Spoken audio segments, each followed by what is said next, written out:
So this is my 14-foot Mirro Craft. I built into a bass boat.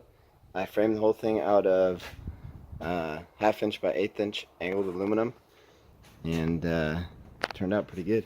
I'll go through it a little bit.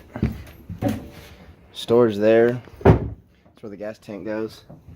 Then I got another storage door here.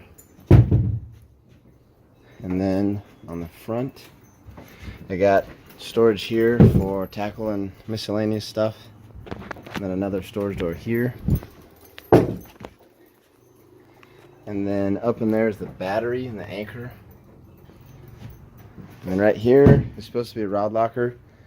Just haven't finished it yet, but it should work out pretty well. I used some leftover aluminum angle, drilled holes in it, and then used it to hold the spinner baits and crankbaits. And then I got this magnet which holds pliers, obviously, and the scissors, and then it will also hold the hooks of the baits I'm using. So if I want to just switch out real quick, I can throw it up on the magnet. So that works out really well. And then I have a 40-pound Minn Kota edge. It works really well for the size of the boat. And then I have this foot pedal just screwed down. Haven't recessed it yet, but I definitely want to. So on the outside of the boat, I stripped the paint down to the bare aluminum and then re-primered it, or painted it with primer. It's not finished yet. It's a little bit beat up from the dock, but that's alright, I'll fix it. And then coming around to the back, I have the hand-controlled Minn Kota. It's a 50-pound thrust. And then I have a 1990 Honda 4-stroke, 15 horsepower, and does about 21 miles an hour with just me in the boat, so that's not too bad.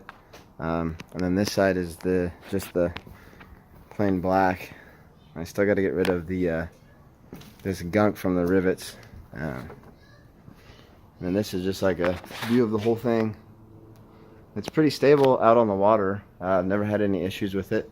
It fishes 2 people perfectly fine. 3 people is a little bit much. But I completely redid the transom. It used to be a short shaft transom, and I converted it to a long shaft transom.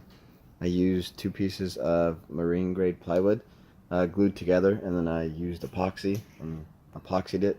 And then this is just some marine grade silicone. Eventually I'm going to get an aluminum strip that goes across the top of it to seal it up and hide the caulking, but for now it works really well.